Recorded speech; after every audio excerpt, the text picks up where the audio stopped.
PRX.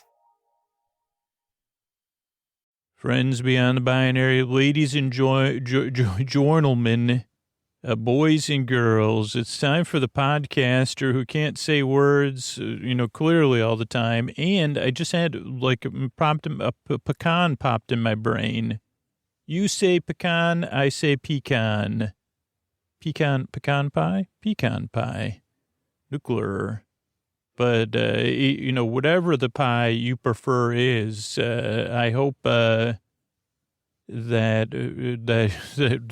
I get confused, that it's time for podcasts that put you to sleep. It's time for Sleep With Me, the podcast that puts you to sleep. Thanks, everybody. All right, everybody, Scoots here, and I want to just thank all the feedback I've been getting on the Patreon. I'm trying to keep these messages clear and concise, and one of the things that people love about being a patron, about supporting a free podcast, is being able to listen in a podcast app and listen to the ad-free episodes, go all the way back in the feed. And even if you're a patron and you listen, you didn't know that, all you need to do is go to sleepwithmepodcast.com/patron feed. You log into Patreon, you click allow, and it brings you a list of popular podcast apps. You just pick one, follow, subscribe, and ad-free episodes, story-only episodes, and other bonus content comes to you on the regular. And you can listen to it right next to the free feed. Some patrons like to listen to both. They'll listen to an ad-supported episode, then they'll listen to a bunch of story-only episodes. But listening in a podcast app is great because you can create a playlist. You could search the feed depending on your podcast app. You could use a sleep timer. Some patrons like to slow it down. Patrons like to speed it up a little bit, especially if they listen during the day. And that's all stuff you could do in a podcast app versus listening on a website or through some other means. But particularly people that support the show on Patreon, because they get so much content. They love to be able to search through it and have that control. So if you're a patron, make sure you're using a podcast app, or if you're a free listener, make sure you're using all those features in your podcast app. Just search for it on Google or YouTube. You can learn more about your app and how to get the most out of it. But please consider, if you get a lot out of the podcast on a regular basis, we had a couple down months recently. I'd love it if you consider paying for the value you get out of the show. You get a lot of cool stuff back for supporting the show at $5, $10, or $20 a month. And being an annual patron, you get a month free. And you could do all that at sleepwithmepodcast.com/patron. That's sleepwithmepodcast.com/patron. Thanks, everybody. All right, everybody, it is time for the Sleepy Supporter Zone, the one part of the podcast I need you here. It's where I pop my peas, if you please. I thank the listeners who supported the sponsors. That is really how we're able to be here for you twice a week. Please, if you support a sponsor, also let them know. If you can tag them on social media, I will thank you personally. If you want, I'll send you a thank you video. Just fill out the form at sleepwithmepodcast.com/sponsors, and I could try to mention you here on the Sleepy Supporter Zone too. But please, it makes a huge difference in us retaining and keeping sponsors so we can keep making this show for free wherever you listen to podcasts. And you find all our sponsors and fill out that form at sleepwithmepodcast.com/sponsors. I want to thank Brenda, who got a relief band, let Relief Band know about it, shared about it. Oh boy, do I love my relief band. I got a few trips coming up here. So thank you, Brenda. The second part of the Sleepy Supporter Zone is you getting the support you need right now. If you're in need of extra resources, there's resources you can connect with right now, including internationally, right in our show notes. So please use those links. It's also about being a part of positive change, being a part of communities, and with our actions saying Black Lives Matter, saying stop AAPI hate, saying, hey, let's be a part of communities. So there's links to resources where you can learn more. You could take action in our show notes. And one of the community organizations I'm involved with this year is the Midnight Mission. You've heard me talk about them. And the Midnight Mission has a twofold mission to offer a bridge to self-sufficiency for people experiencing homelessness through recovery services, counseling, education, training, workforce development, and continued care services, and to make available the necessities of life to people experiencing homelessness: food, shelter, clothing, personal hygiene needs, and medical care. And for me personally, and for Sleep With Me listeners and our community around the show, number two is something we're going to be involved in. You're going to be hearing me talk about it a lot, is making hygiene kits that that we can donate to the Midnight Mission and that you could donate wherever you are in the world. And I'm going to be doing a lot of fun live streams. I'm going to be listening to old shows live, like giving a live reaction. You'll get to participate, talk to me for free. And all you need to do is sign up for our newsletter where we're going to be building hygiene kits, supporting the Midnight Mission, supporting people experiencing homelessness. And you could do that at sleepwithmepodcast.com/rebel news. That's sleepwithmepodcast.com/rebel news. And join me. It's the small steps we take to be a part of positive change that actually cause real change and empower you and empower the people you're helping. Just small things. Sign up for this free newsletter and then join me putting together these hygiene kits. That's it. That's the end of the Sleepy Supporter Zone. Mr. Bard, a lot of people help out on this show. Who are they? Chris Posty Poster Son sounds like an earful. Wrote the theme song. Edits episodes too. Carl W. the Legend. Also edits episodes. Ashley, Kenny, Scotty, Jennifer. Runner. Eric and the team at Astound or on the website. I am the mystery bard. I do the lullabies, yeah. I do commissions at jonathanmann.net. I'll write a song for you. Any reason at all. You can tell me the story and I'll make it personal. You see the kindness shine straight on through when the listeners form their own Facebook group. Keith, Stacy, Sarah, Julie, and Jennifer. These are your moderators. Get support dear Scooter on Patreon. Buy the merch and support the sponsors. You can find anything you want at sleepwithmepodcast.com. And we're so proud that we could dance. Rusty Biscuit, Lois, Anna like banana. Leah does the transcripts. Thanks, Mr. Bard. And don't forget to sign up. Join me. I'm going to be doing live streams on the regular. You want to watch me? You want to chat with me for free? This is normally something only patrons get access to. So if you want to join me, if you want to have some fun with Scoots and help other people, sign up at sleepwithmepodcast.com/rebel news. Be a rebel with a cause. Sleepwithmepodcast.com/rebel news. Thanks, everybody. Hey, are you up all night tossing, turning, mind racing, trouble, getting to sleep, trouble staying asleep? Well, welcome. This is Sleep With Me, the podcast that puts you to sleep. We do it with a bedtime story. All you need to do is get in bed, or all you could do, if you would like, or if it works for you, is get in bed, turn out the lights and press play. I'm going to do the rest. What I'm going to attempt to do is create a safe place where you could set aside whatever's keeping you awake. It could be thoughts on your mind, thoughts about the past, the present, or the future. It could be feelings, anything you're feeling physically, or feelings that are coming up for you emotionally, or physical sensations, changes in time, temperature, routine, life things, happenings. Snappenings. Was that Fraggles that said, "What's the snappening?"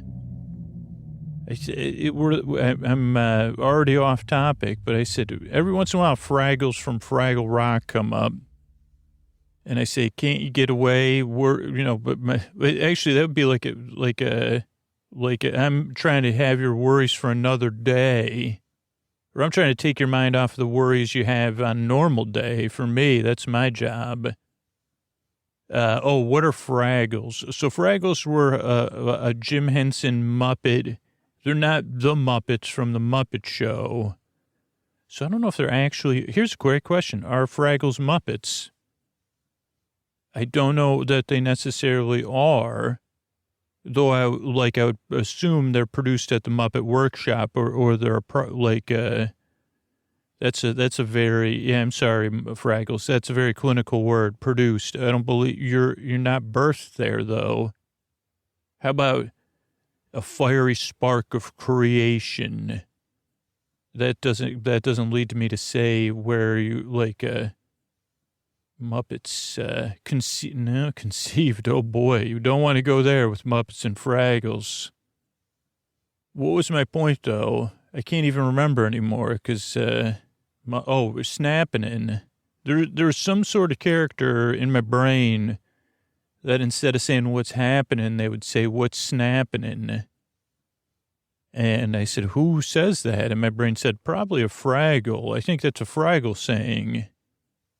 And then I wanted to explain to all you that didn't know what Fraggles were, what Fraggles are. And children's television program in the 1980s, maybe, or the 90s. And that I'm barely familiar with. It's somewhere in my, like, I was going to say my vestigial brain, which is actually probably true. It was a part of my brain I had as a child. And it's there no more. I don't understand it either. I don't know if it's evolution. You see, Scoots, usually evolution happens between beings. And that sounds, and I say, okay, fair enough. We'll have to agree to disagree. That so I don't have a vestigial, by definition, I don't have a vestigial brain. Because just like I don't have vestigial wings, you're right, I don't have vestigial wings. Oh, no, I never had. Oh, so that's what you're saying. Well, if you feel like I've gone far afield or you're confused, you're in the right place, because here's the thing. I'm going to send my voice across the deep, dark night. I'm going to use lulling, soothing, creaky, dulcet tones, all to take your mind off stuff so you can fall asleep. And those are pointless meanders that I just went on and got mixed up. And now, if you're new, a few things to know. I'm so glad you're here. If you're a regular listener, welcome back, my friends. So glad you're all here, too. And really, now my brain is like, where am I going here? But so if you're new, a couple things that are important to know. The most important thing to know is that you're important and your sleep is important, right? And this podcast is here to help you fall asleep by taking your mind off stuff and keeping you company. And I really believe that is important, that you getting the rest you need and you deserve is one of the most important things I could be a part of if I can be, because your life will improve. It'll be more manageable. And if you start getting a good bedtime routine and getting the rest you need, you're going to flourish. And that means the entire world we all share will be a better place.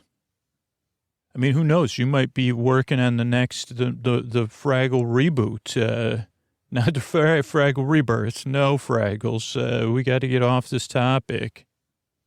A second spark of creation came deep within the earth, I think beneath an old man's house that he shares with his dog. But I'm not positive. Somewhere there's a garbage heap, and one of my brothers said there's also two giants, maybe. And there's dozers. Also, I put it on my way. I find that's why I have Fraggle on the brain, because I have it on my navigation app. So there must be here in the December 2021. There must be something happening with the Fraggles. If they're proton pack and your navigation voice thing. Oh, but your sleep is important. So if I can do that and help you get the rest you need and deserve, that's important to me. It's also important to me because I've been there. Tossing, turning, mind racing, trouble getting to sleep, trouble staying asleep. I got all that covered. So if I can help you with that, it would be my honor. Okay. Oh, so that's one thing to know if you're new. The other thing is that this podcast just doesn't work for everybody. But for the people it does work for, it does take 2 or 3 tries. Sometimes between try 2 and try 3 is years. People say, this podcast is not my thing, in stronger words than that. But give it a few tries and just see how it goes. Because there is a lot of counterintuitive stuff about the show. Like, it never makes any sense, and I never get to the point. I never even resolve my I'm experiencing Fraggle confusion.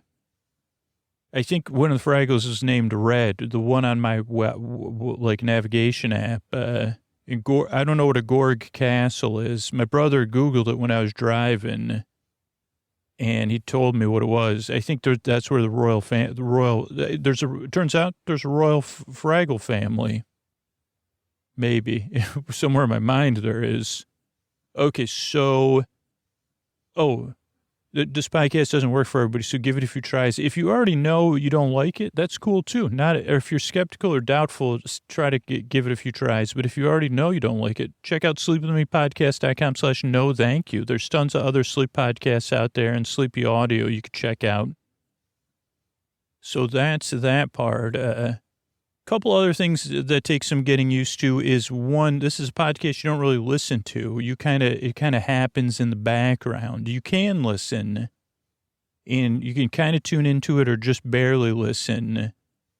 But it's more here to keep you company. It's also not here to put you to sleep. It's a bit like watching clouds or trying to remember a show that you don't really remember. You're saying, well, I get these bits and pieces here, but none of it's coming together. And I say, yeah, Sleep With Me is like a passive version of that. And it doesn't really put you to sleep. I'm here to be your bore friend, your bore bae, your bore cuz, your bore sib, your bore bestie, your bore burr, your neighbor. If you're, if you live in San Diego or some other like region where people I'm here to be your borbra, where people wax their surfboards. Oh, what was my point? Oh, I'm just here to keep you company while you fall asleep. Just like if you're calling a friend and you said, hey, talk about nothing for a while. I'm feeling a little lonely and I need a little distraction. That's what I do. That's my job. A few other things that take some getting used to, but that are essential building blocks of the podcast is the structure of the show. The show's structured in a very specific way, but then as you become a regular listener, you can adjust how you listen. So the show starts off with a greeting, friends beyond the binary, ladies and gentlemen, boys and girls. Then I get mixed up and say something that may be barely funny. That's so you feel seen and welcomed in, and you kind of get the nature of the show. A little bit goofy, a little bit different. Then there's support for the show, because my goal is to have the podcast come out twice a week, or at least twice a week. If we're talking, this is December 2021, and be like, hey, what if we got sponsor support, listeners supporting the sponsors to the point where we could put out extra episodes. So... but the support from sponsors and patrons enable the show to be for free on all podcast apps twice a week. So thank you, everybody that participates in that. Then there's support for communities around the show, support for you as a listener. Then there's the intro, which we're like 10 minutes into maybe. And the intro is a separate part from the support or the housekeeping or whatever. It's a show within a show. And it's something that, another person might be able to do in a very concise way, but I cannot. But it serves a purpose, which is, from everything I know personally and from what I've read about sleep, is that what works for a lot of people is having a wind-down routine or having some differentiator between when you're awake and when you're asleep, some transition. And the intro is that transition, that wind down, that landing strip, that twilight time. And you could listen as you're getting ready for bed, or as you're doing something else relaxing, or as you're in bed getting comfortable. Or, there's a percentage of listeners that are asleep. There's also a small percentage of listeners that skip the intro. But for most of us, and for what I've learned, it's like, okay, easing into bedtime is what works. And having some patience, to kind of take some tension out of that rubber band. That's what the intro does. And I understand if you're new or if you have some expectation of when it's going to get started, that could actually make the rubber band tighter. And that's why I point that out every episode. It's like the intro is an important part of the show, but not for everybody. So as you become a regular listener, you say, I'm going to skip the intro. But what you might find out is that like 80 or 90% of regular listeners, some of them only listen to the intros, or thousands of people on Patreon support the Patreons just so they can listen to all intro episodes. So just see how it goes. But that's the purpose of the intro, because I do get a lot of people that are hot under the collar, I guess, and I understand it totally, about the support for the show or about the intro. But it serves the goals of the podcast, which is to service as many listeners as I can in a way that works for this podcast, which means it's free twice a week and we ease you into bedtime. So that's the intro. Then there's support again. So the show is, like I said, twice a week for free. And then there's our story. Tonight will be a spring visit from my neighbor Ray, talking about springs. I guess he'll be talking about springs in the summertime. Anyway, Ray will talk about some swimming, I guess, or wading that we did. And then there's thank yous at the end. So it's a structure show. That's why I make the show. I'm really glad you're here. I really appreciate you checking this podcast out. I hope you give it a few tries so that it can help you. Thanks again for coming by. And here's a couple of ways I'm able to do this for free twice a week. Hello, everybody. This is your friend Ray, your neighbor Ray here. So good to be back in your ears. I think it's been a while. When I'm recording this, an episode of mine is just about to come out from the holidays of 2019, but it's coming out in 2021. And I'm fascinated by the production process here because Scooter said, Ray, I need you to record an episode for the spring of 2021. And I have some notes and we did some research. He gave me an overview and it was an episode idea we've been discussing for maybe 4 or 5 months already. And I said, okay, Scooter. And actually we were supposed to record it at some other point and we recorded one you'll hear in June already. How about that? Future Ray comes from the past before me. And there was something else about the process. I should introduce myself. I'm Scooter's neighbor, Ray. I'm your friend, Ray. I'd like to be a friend if you're new here. And I've been Scooter's neighbor 2 times, maybe a third time, because I know Scooter's considering moving. And I said, well, Scooter, I don't know, I'm having strong feelings about it. And Scooter's eased me into it because probably if he was playing his cards, he would have moved already. But he said, well, one transition at a time. We got a new school in August that we're all adjusting to. Now, me and Scooter less so than my favorite person in the world there. And then, say, okay, well, it's a little bit far. So what if we moved a little bit closer there? That's what Scooter's saying. And I'm saying, holy moly. But this is the benefit of being a renter. So, oh boy, I guess I went off topic. Maybe when you listen to this, we moved. Also, the other thing I said is, Scooter, I don't know if that's actually the spring, because he said the episode would come out in the spring, probably March. And I said, I don't know if March is the spring, Scooter, or the winter. April showers bring May flowers. And he said, well, Ray, thank you. And I said, Scooter, you're so funny. And so, so we're going to talk about some places I went swimming and wading with Scooter in Florida, of all places. Now, not in Orlando. I don't think we'll do anything in Orlando because this is about swimming in Florida, but particularly in a region of Florida near where his family lives.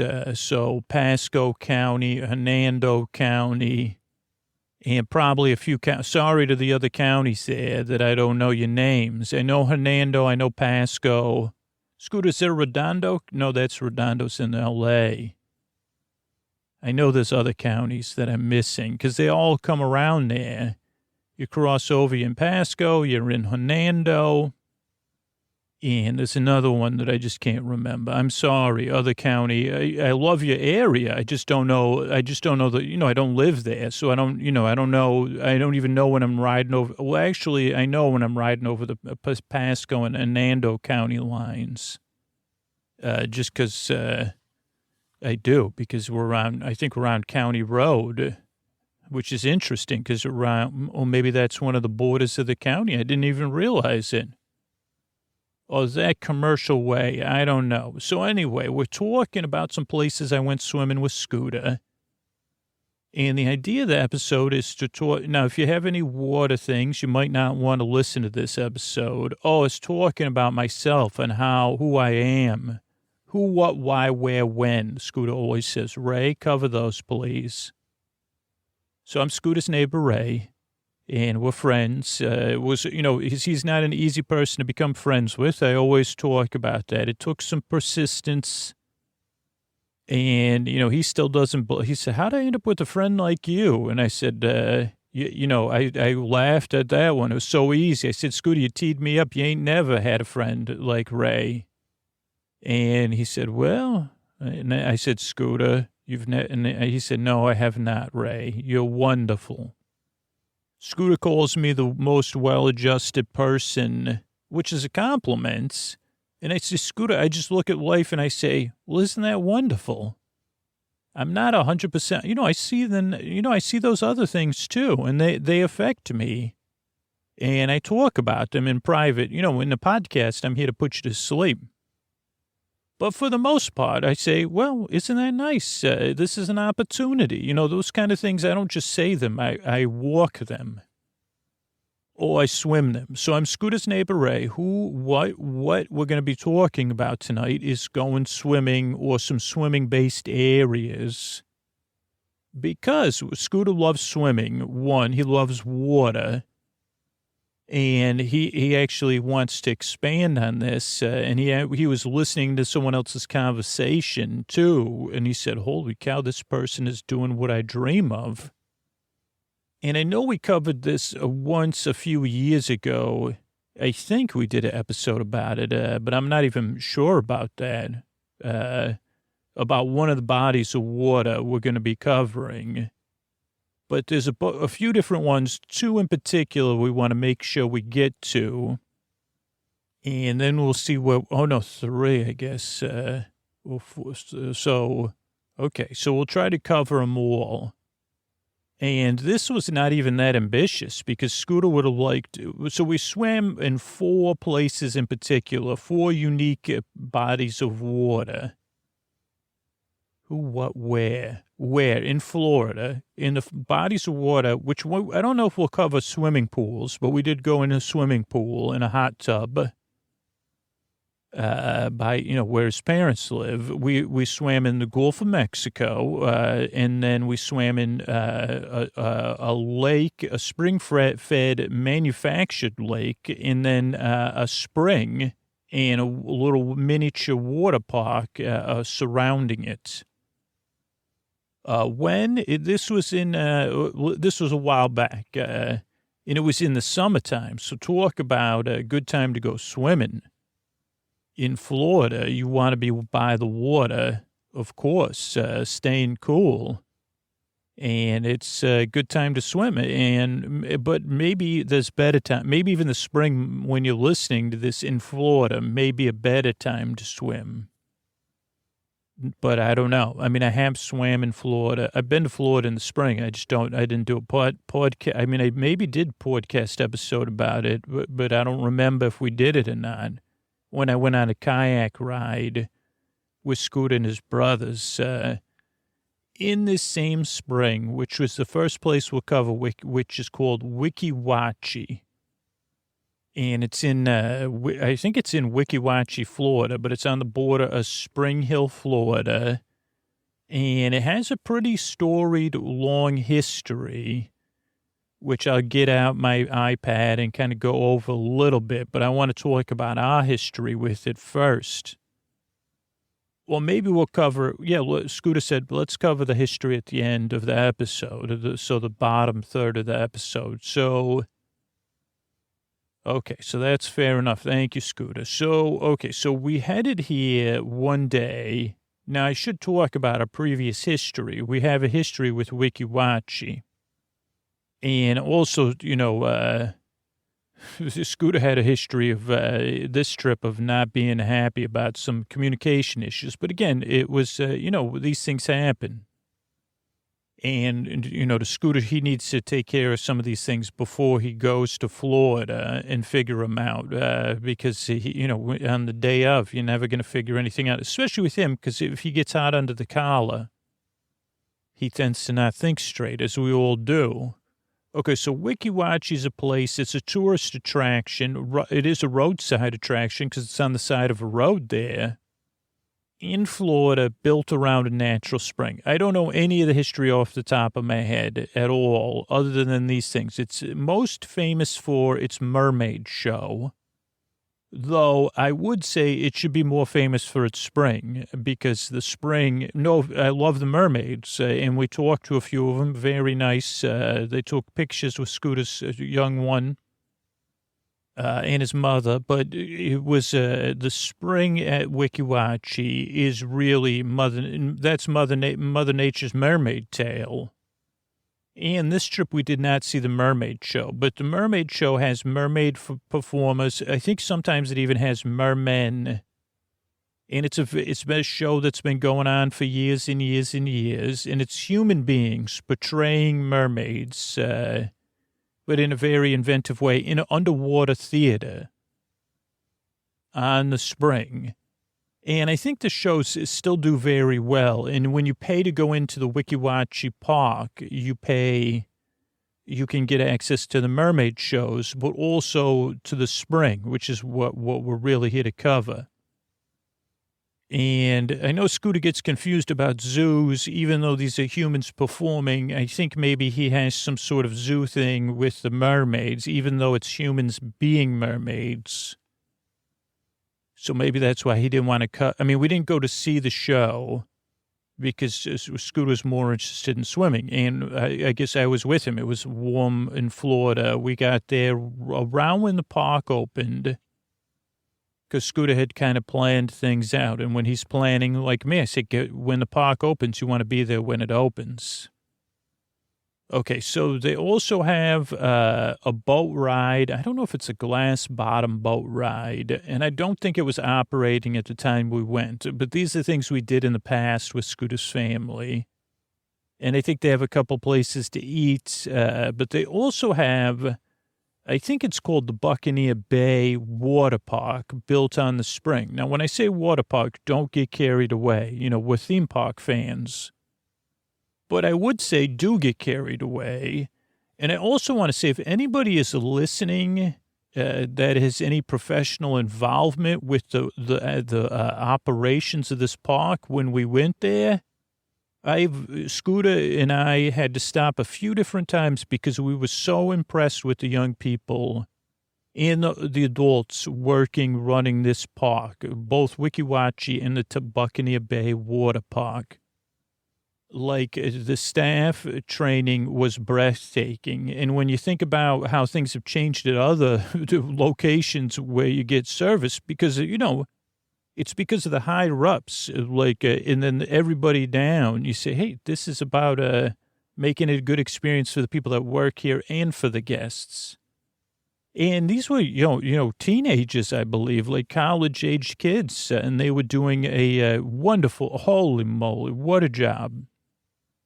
I didn't even have that as a note, so I'm so glad I did not miss it. And again, like if you're listening to this and you say, well, hopefully it's still the same people are still managing things because they deserve some applause, particularly at this time when there was a lot of short staffing at other places. And I don't know what they're doing right, but all I know is they're doing something right. Okay, so we got to Wachee, and we did go our separate ways because Scooter and his daughter and I wanted to go to the Buccaneer Bay Water Park. And his mother and his father were going to go to the mermaid show and hang around there at the park, the rest of the Wachee. Now, Scooter did want to join the Friends of Wachee. He wanted to get a bench made for, like, a dedicated bench to the Sleep With Me listeners that have visited the Beyond and become a member of the Friends of Wachee. Now, this was the only place where there was some short staffing because I think that's a volunteer program run in parallel with the admission there. So we couldn't get a grasp of the community. There was just a communications difficulty with because Scooter said, well, if I sign up, we can get into the park, right? And I want to do this bench. And they said, what? Yeah, fill out this form and mail a check.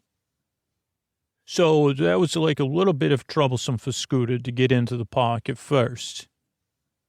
So we just paid. When you go in kind of through some old school entrance, and then people greet you. I don't think we got a map, and maybe they didn't have maps at this time. And then you go off to the water park, which is to the right, where the spring comes out from the ground. At least to me, an amateur, I'm no expert, is where you're on the back side of the theater, and then you go to the left to go to the theater. So we went our separate ways, and you go along a path there, and then you start to hear kind of the music, like popular music playing over the loudspeakers. And you see a beach, which is, manufactured beach. I think the beach is raised up from the spring, but there's a few ways to get into the spring. And you could see the theater. Sometimes you could see the mermaids getting ready for a show. Even though they're kind of hidden, they have a little tent there. And you could see the bubbles.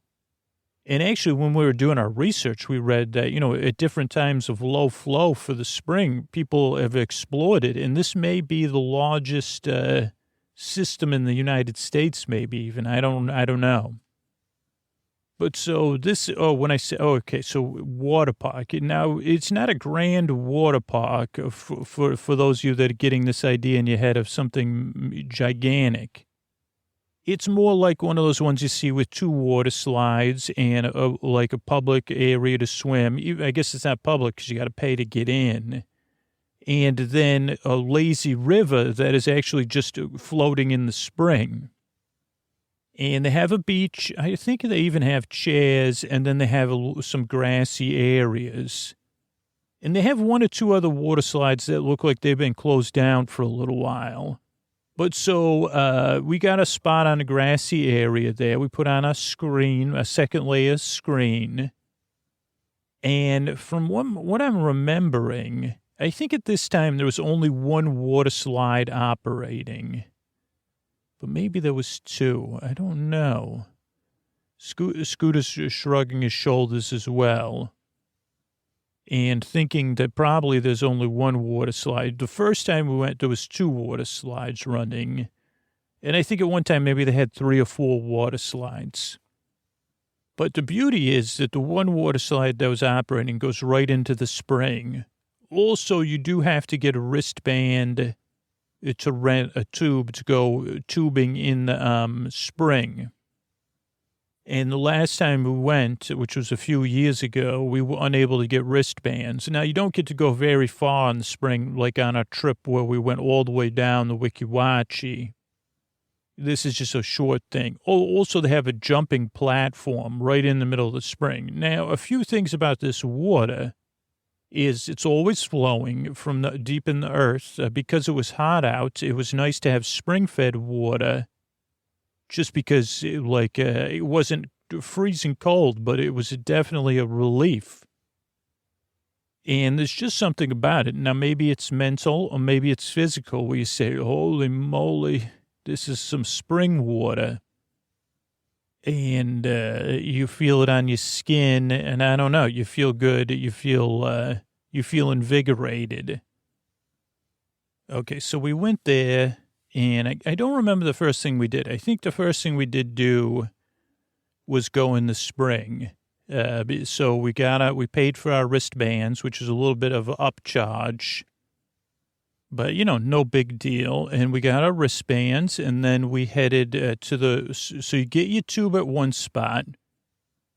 And again, you get exposed to everybody's trying to make sure everybody had a good time and be professional. And then you head down to this one part of the spring where you get in and they help you get on your tube and then they give you a little push. But because the spring is going, you can do that. Now, a couple things we learned. You're not allowed to get off your tube.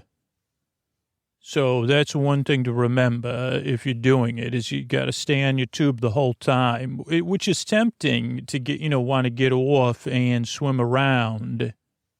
And I don't know why, but that's the rules. So you got to stay on your tube. You're usually on your tube on your back there. Now you're moving at a very slow, lazy river pace.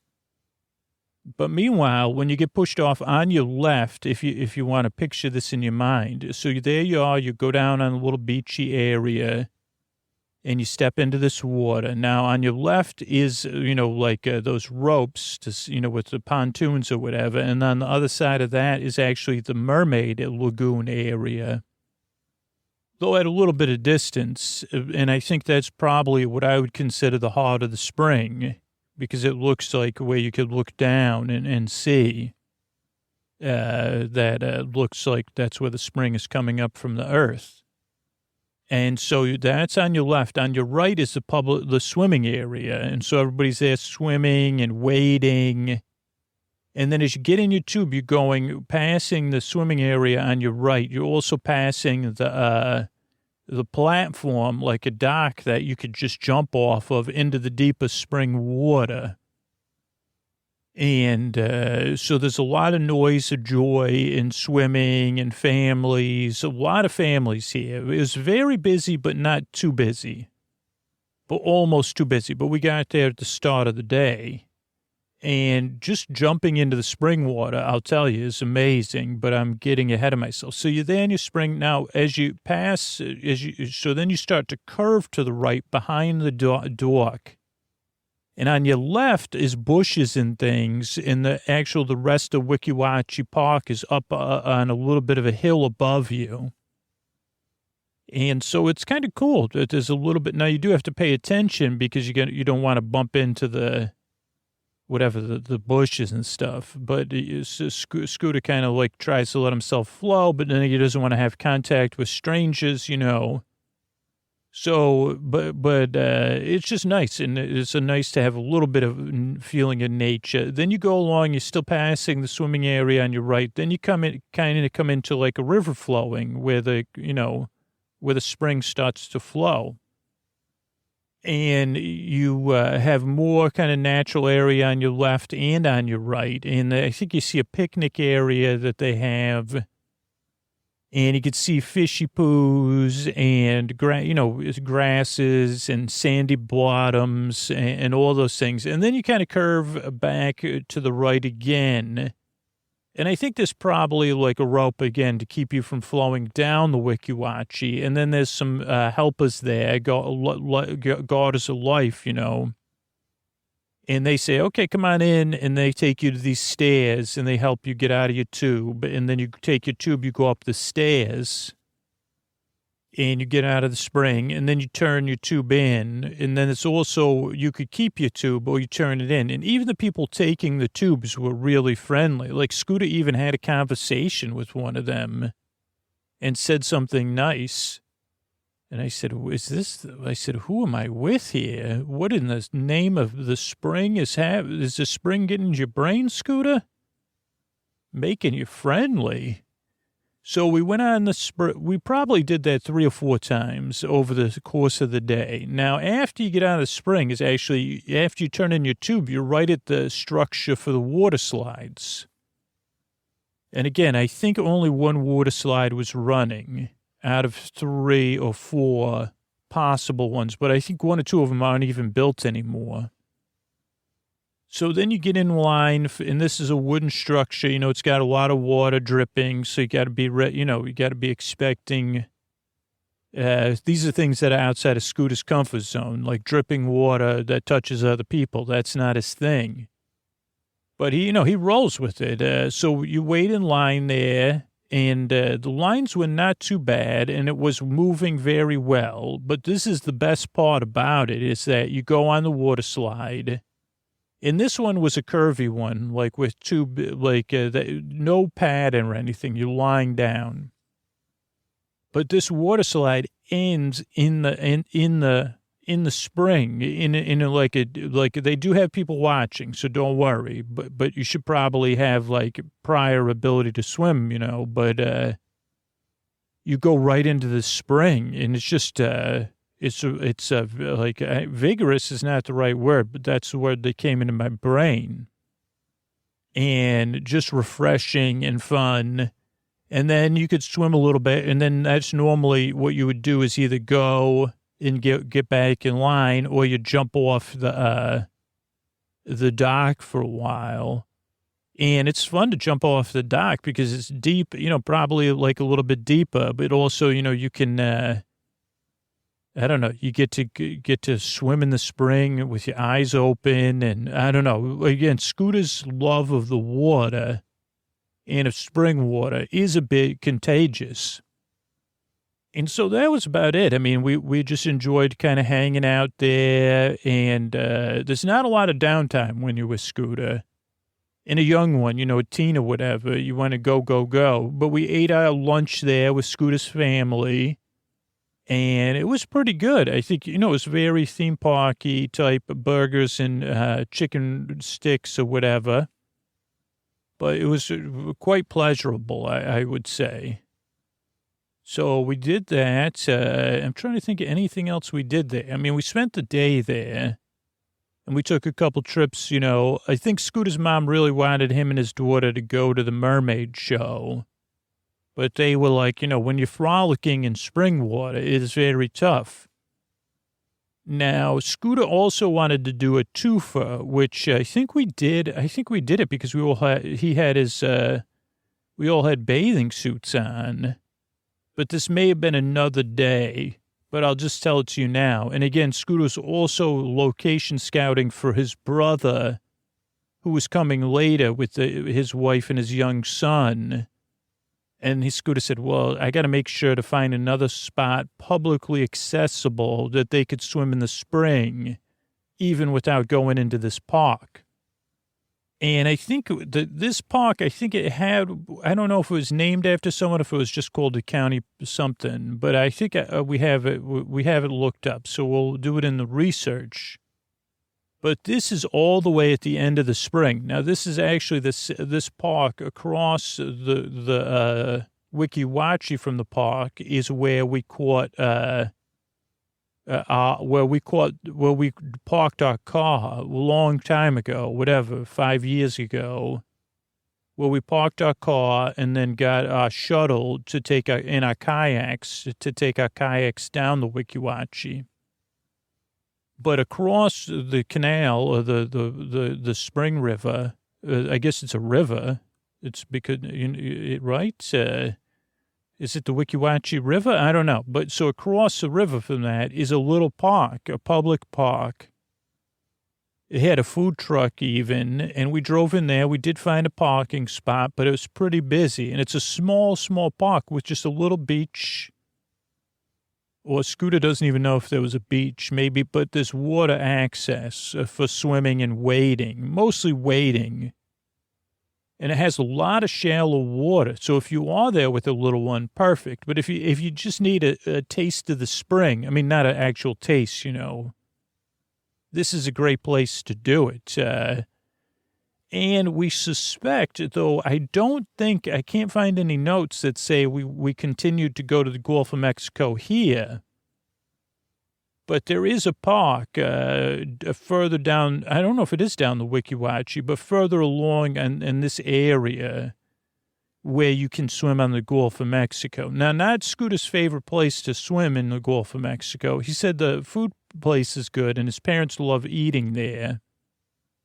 And it is a county or state park, but Scooter said it's just like at the intersection of, whether it's the Wachee or something else. And so it's, he said it's different than what you'd expect. It's more of a swampy access to the Gulf than a Gulf beach. So he said it's a little bit different swimming because you can't really get to you have to wade very far out to go swimming. It's shallow, I think, from sediment coming out of the rivers and the wetlands. So it's kind of like a wetlands exit to the Gulf of Mexico. Anyway, that's near there. We did not go there on this trip that I remember. But Scooter has been there a few times. Though the last time you went, he said it was very windy. And they quickly left. And now, even if Scooter's without anybody, myself even, he will force his parents or talk them into it.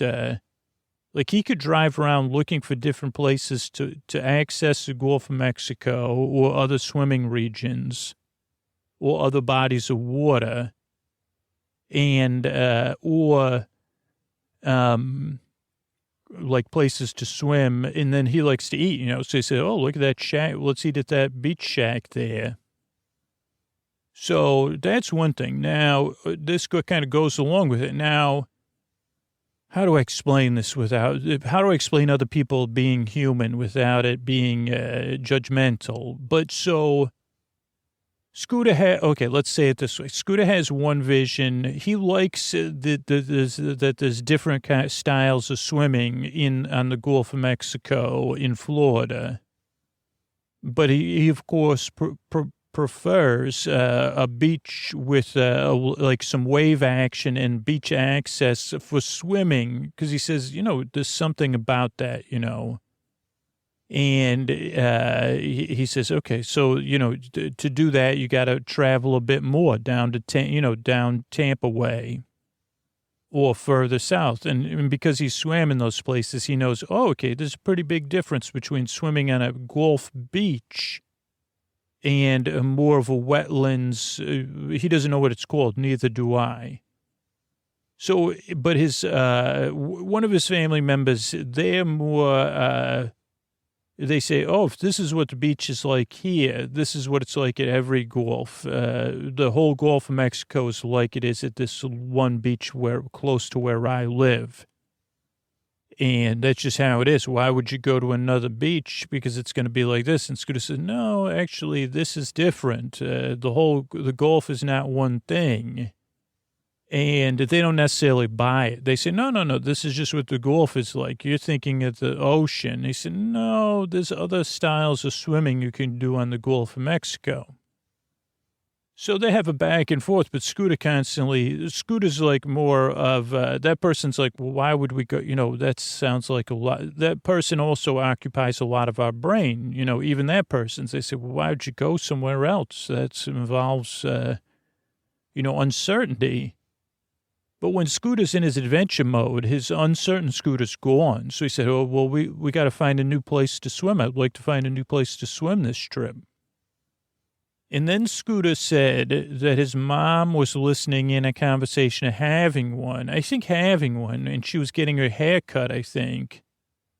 And they said that where she was getting a cut, they said, there's a beach we all like to go to when we're off, and it's up Crystal River Way. And I think they probably even said it or whatever, but it was kind of one of those things like, up, above Crystal River or something. And Scooter said, okay, we're going to find that beach. And also Scooter's a little bit obsessed with swimming in the Crystal River, though he has not done it because he can't find, he hasn't like gone full bore. But even if he gets close to something called the Crystal River, for him, that's a win. And just driving around Florida somewhat aimlessly, even though he has a purpose. So Scooter tracked down what he thought was the beach they were talking about. Now, I'll be honest, I'm not 100% sure it was the beach they were talking about, but we have no evidence to the contrary. But Scooter found it. He said, okay. And then he actually talked to his parents, and they said, we could stop and eat on the way there. And I think they stopped in Crystal River, and they said, there's this one place we used to like to go to, and then it changed hands. Let's go there. And that place was definitely having a little bit of, the short staffing was impacting that place. So we won't talk about it or where we ate or anything. Other than to say that Scooter he ordered an unsweetened iced tea and he got a sweet tea. And then he said, holy mackerel, he didn't say that. He just said it to me. So we continued our drive north. And again, this is exciting stuff, especially because Scooter said, I don't think we've driven north to Crystal River on some of these roads. And so you get to see kind of some of the commercial things, and then you get off. And I think it was quite a drive through the wetlands to get from this road to where the beach was. And that was exciting because, you're passing different like seafood restaurants that are on these different waterways, these wetland waterways or springs we don't even know. And you're driving on one of those roads that's just, where swampy waters on both sides, and you could see the ocean in the distance, or the Gulf in this case. And then even on our right-hand side, you got to see some power production facilities and that was exciting just because I think one of them, like there was a lot of going on there on a grand scale because we think one of them was either getting built or taken apart. And it was just really cool because it was far enough away. It just looked, it was a contrast, right? It was these big power production facilities and everything else was wetlands and golf. But also interesting, you know, and then we drove all the way out there and we got out there and there's just like a small parking lot and there's a boat launch and parking and then, you know, two kind of beachy restrooms and a beach. Now, again, this day and the time of day we got there, not ideal for beaching or swimming. It was very windy. So like too windy to enjoy yourself. And also, again, not similar, like in a different way, this was a different swimming conditions. And again, in Scooter's book, not ideal because this area was also at the edge of a wetlands and I think a different flow pattern than this other beach we were talking about. So this one had a very vegetal floor. Instead of beach sand. And again, that's not exactly Scooter's cup of tea, not everybody's cup of tea there. And because of the wind, there was a lot of chop and murk. So it just wasn't like a perfect swimming thing. And then, of course, if you have two other adults waiting for you to go swimming, that was another thing. So we didn't do too much swimming, but Scooter got in there, got under the water. He said oh boy, is this salty. Good to be back in the Gulf. You know, I got in there, his young one got in there and it was great to be in that salt, and to get some Gulf in, just like getting in the spring. You say, oh boy, this is the Gulf of Mexico we're swimming in now. You can't beat this, even though Scooter said, well, this is a little bit different and not ideal conditions. We said, yes, you're right. So we swam there. Then there's a little nature walk that we did with like a boardwalk through the nature. And then it goes out on the water. I think I don't know if it was for fishing. I don't remember if we saw any people fishing.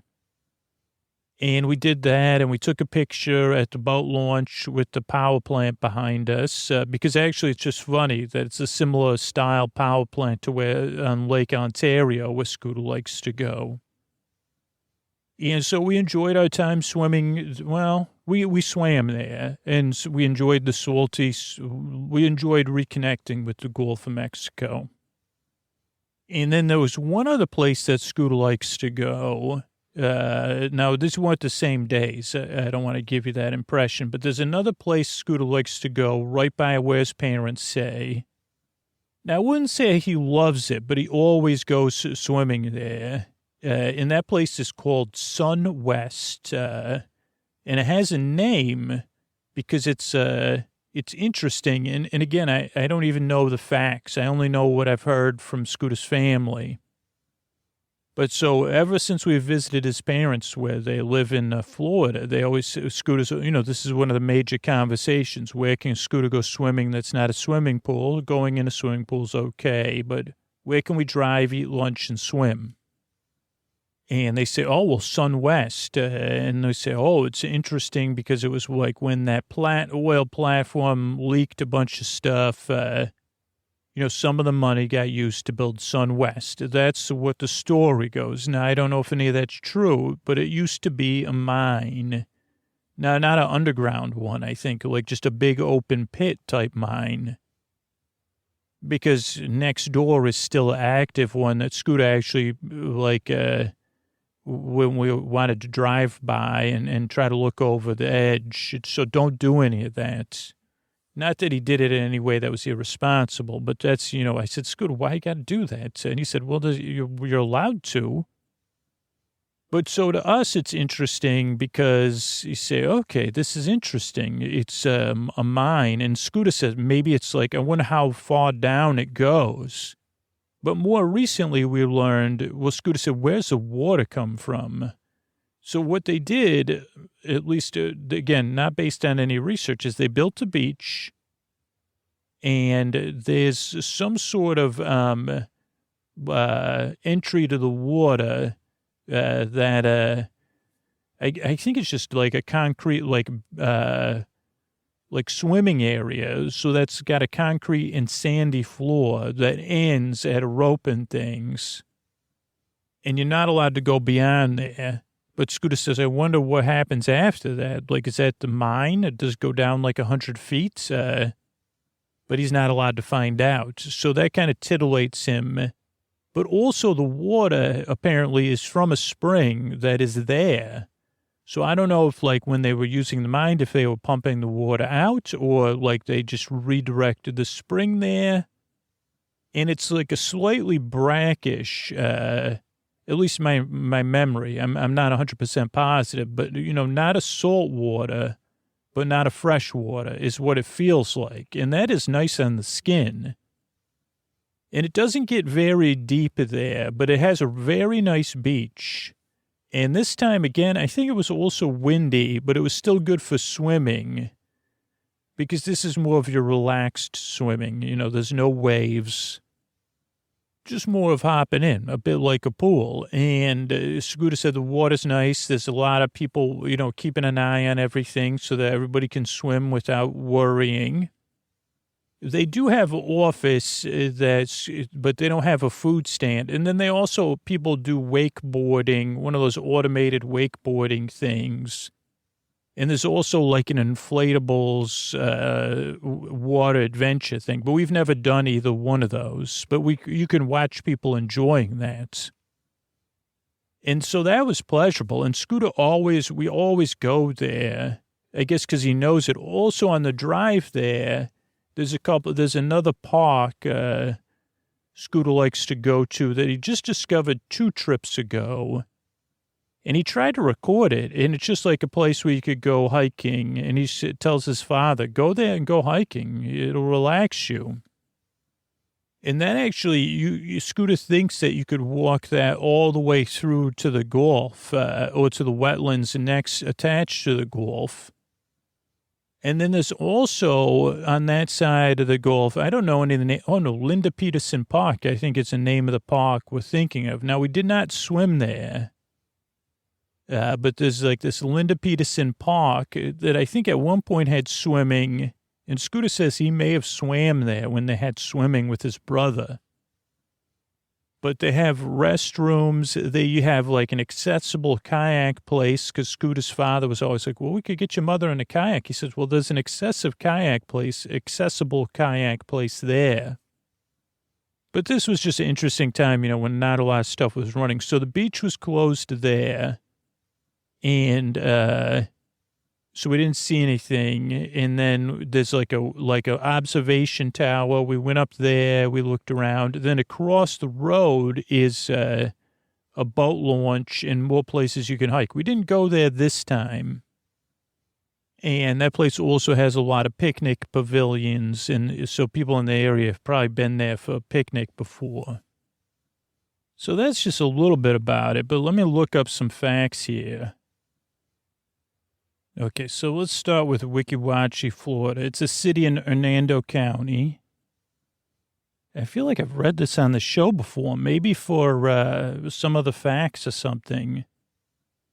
But it has manatee watching, mermaid costume shows, water rides. It was the city of Wachee was founded to promote the mermaid attraction in 1966. 15 residents.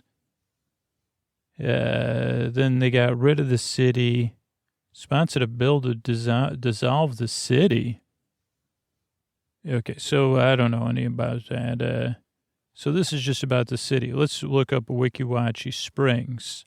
Wachee Springs is a tourist attraction, underwater mermaid performances, Buccaneer Bay. Wachee is from Seminole, which means a little spring, a winding river. Now, the attraction, according to Wikipedia, was started in 1947 by Newt Perry, who was showing off, hey, how I can breathe underwater with this thing. 18-seat theater, then expanded to 50. Embedded in the lime rock of the spring with viewing windows below the surface of the water. And they did different shows. They even premiered a movie with Don Knotts. Guests have included Elvis, Don Knotts, Esther Williams, Arthur Godfrey, Kevin Smith, Larry the Cable Guy. And it's been in different movies. The filming of Sunshine State, really? Interesting. Supergrass performed the video for 2005 there. And, yeah, scenes from Kelly Clarkson include the mermaids of Wachee Springs. So that's interesting stuff. Let's see if we have the Wachee River, though. Wachee River. Okay, so Wachee River is a river in Hernando County. It goes westward from Wachee to the Gulf of Mexico in the Wachee estuary. It's best known for its spring and the attraction. The spring is a surfacing point for an underground river, deepest naturally occurring spring in the United States. So I knew we had looked that up. Okay, so we have wikiwachee.com. That's their website. It has all the parks and attractions. I don't know if it has any history, though, more than we... Wachee plan. So you could use that website to plan your visit. Then FloridaStateParks.org. Mermaid shows are at 11 a.m. and 3 p.m. First come, first serve. Hours 9 to 5:30. Step back in time and enjoy the quintessential old Florida. Also has abundant protected wildlife. You can splash. You can take a kayak trip. See a show. Sit and splish and splash at Buccaneer Bay. So beautiful. Highly recommended. And then HernandoCounty.us. I think this might be, well, there's nothing here, Scooter. I think that one was just the park that I was talking about. Here's the Linda Peterson Park. Linda Peterson Park is open from 8 a.m. to sunset. And I'm having trouble with some of these addresses. So it says it's at Shoreline Boulevard, 6300. 110 acres of open space. Also connected to Jenkins Creek Park across the street. So that's the other park Scooter was talking about.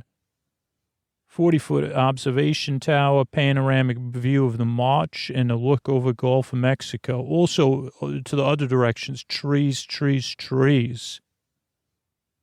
Sit on a bank where you can fish while kids play on the playground. Oh, so you used to be able to swim there, I think. If you're looking for a great place for a family reunion, check it out. And that one is, what do we call that there? That was... Linda Peterson Park. Now, the place we went swimming is Fort Island Beach. And let's see, we have Discover Crystal River, Florida here.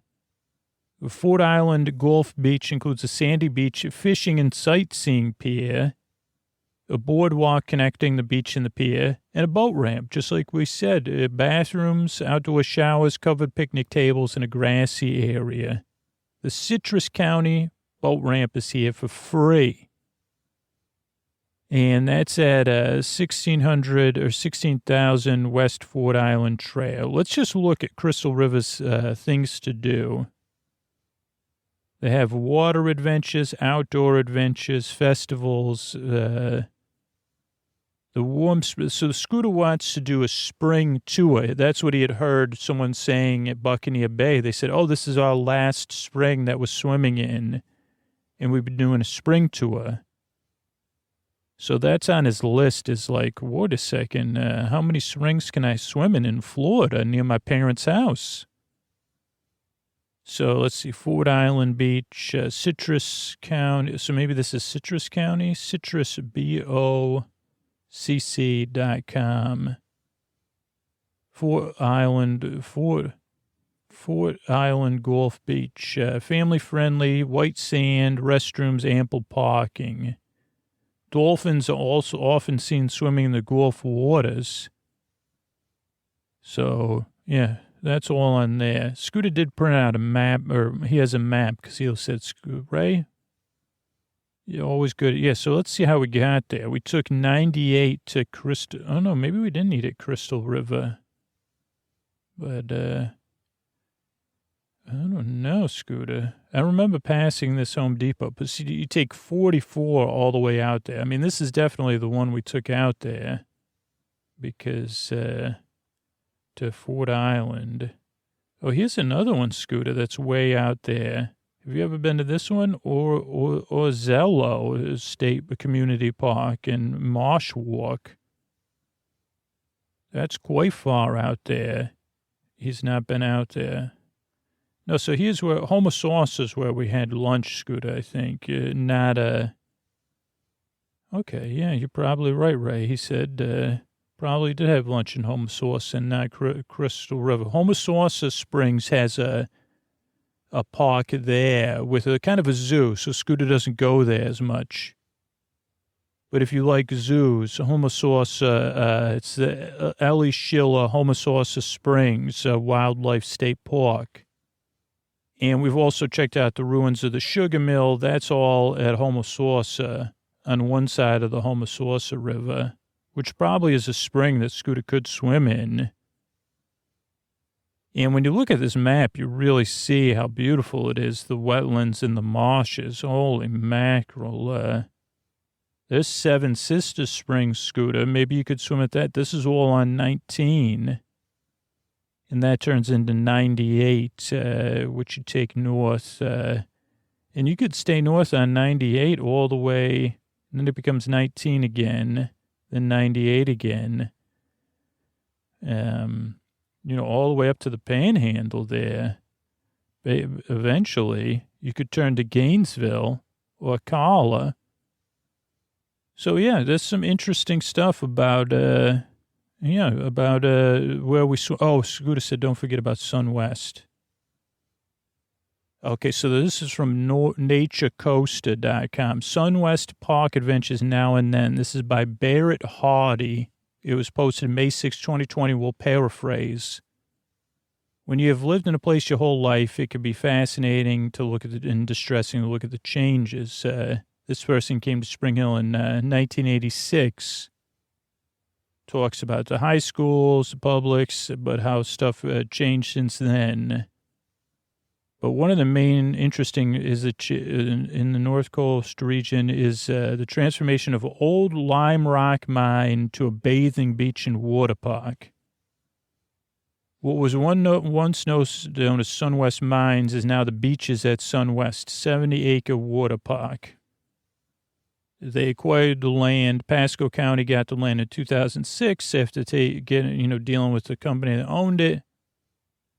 And then in 2011, they leased it to a private enterprise. It opened in 2015. So I think we went there right when it opened. There's been some hiccups in the management of the park.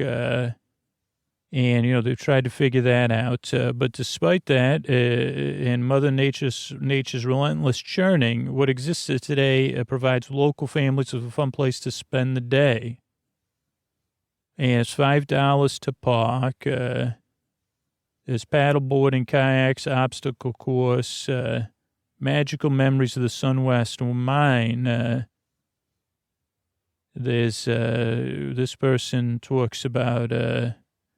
Norfleet's General Store, the Arapika Post Office. So these are other historical things you could check out.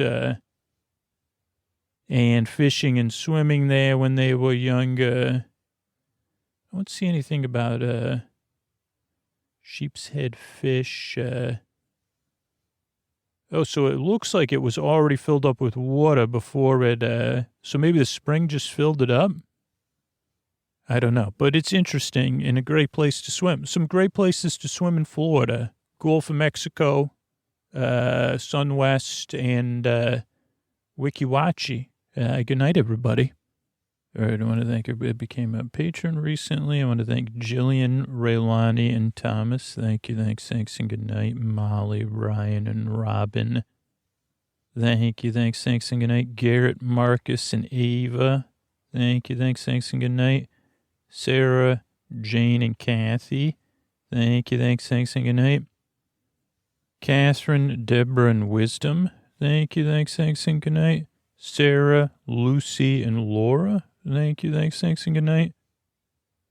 Denise, Max, and Elliot. Thank you. Thanks, and good night. Justin, Katie, and Tanya. Thanks, and good night. Stacy, Amy, and Paradigm. Thank you. Thanks, and good night. Thomas, Dakota, and Eliza. Thanks, and good night. Kathleen, Hazel, and Pay. Thank you. Thanks, and good night.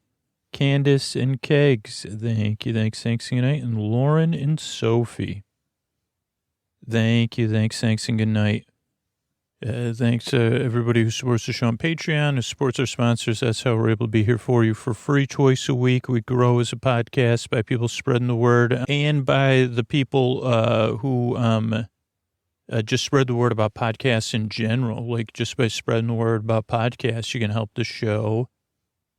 And let me tuck you in here. Like, thanks to these tuck you in sponsors. I think right when I'm recording this, there's 405 episodes in the podcast feed for free. Thanks, everybody, and good night.